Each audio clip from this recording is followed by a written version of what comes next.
अस्सलाम वालेकुम व्यूअर्स। आज की वीडियो में मैं आपके साथ वॉशरूम एक्सेसरीज़ जैसे बाल्टियाँ, टब, मग, लोटा और बाथ टब वगैरह की क्लीनिंग शेयर करूंगी। मैं बग़ैर किसी केमिकल के इनको आपके सामने क्लीन करके दिखाऊंगी कि आप बग़ैर कोई केमिकल यूज़ किए इनके ऊपर जमी हुई मैल किस तरह से साफ़ कर सकते हैं।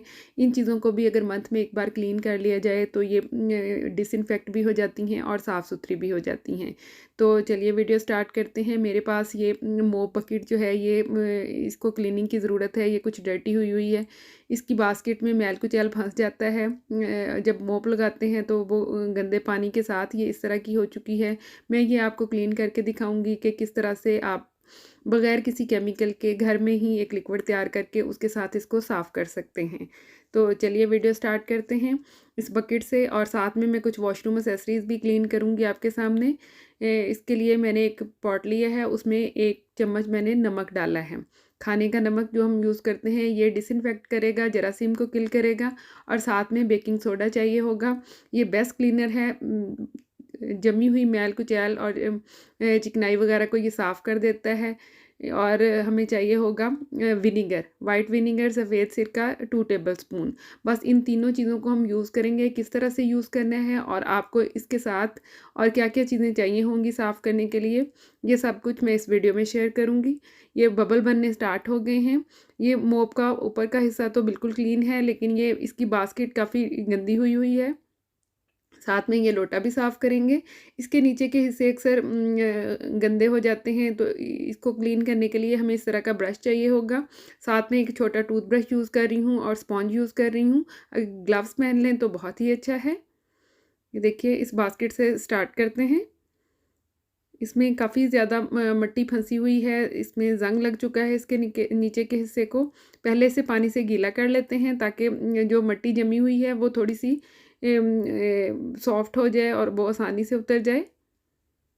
अच्छी तरह से मैं इसको गीला कर रही हूँ। यहाँ पे भी काफ़ी ज़्यादा मिट्टी जमी हुई है।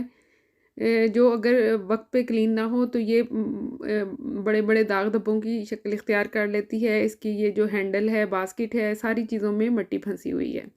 अब ये जो स्पॉन्ज मैं यूज़ कर रही हूँ, इसके ऊपर मैंने थोड़ा-सा लिक्विड लिया है जो हमने अभी तैयार किया था। अगर आप इस तरह का लिक्विड तैयार ना करना चाहें तो आप हार्पिक रेड भी यूज़ कर सकते हैं। हार्पिक रेड आप इसी तरह स्पॉन्ज के साथ अप्लाई करके तो 10 मिनट के लिए छोड़ दें और उसके बाद सिंपली ब्रश के साथ इन चीज़ों को वॉश कर लें।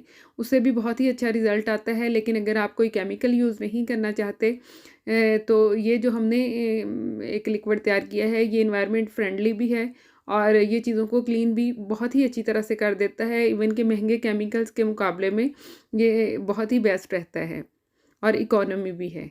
अब ये ब्रश यूज़ करेंगे, जहाँ जिन हिस्सों में हाथ नहीं पहुँचता वहाँ पे ये ब्रश ईज़िली क्लीन कर देता है। और इसका हैंडल लंबा होने की वजह से ये ज़्यादा मेहनत भी नहीं करनी पड़ती। झुक-झुक के साफ़ नहीं करना पड़ता, ये बहुत ही ईज़िली इसके ये जो सुराख हैं ये क्लीन हो रहे हैं।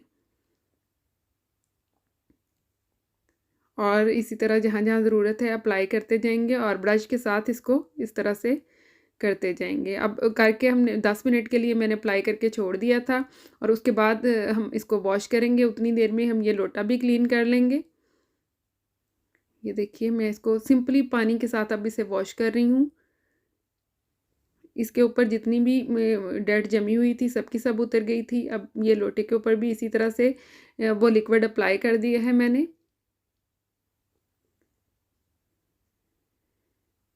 यही टेक्नीक आप वॉशरूम में यूज़ होने वाली बाकी की तमाम चीज़ों पे भी अप्लाई कर सकते हैं।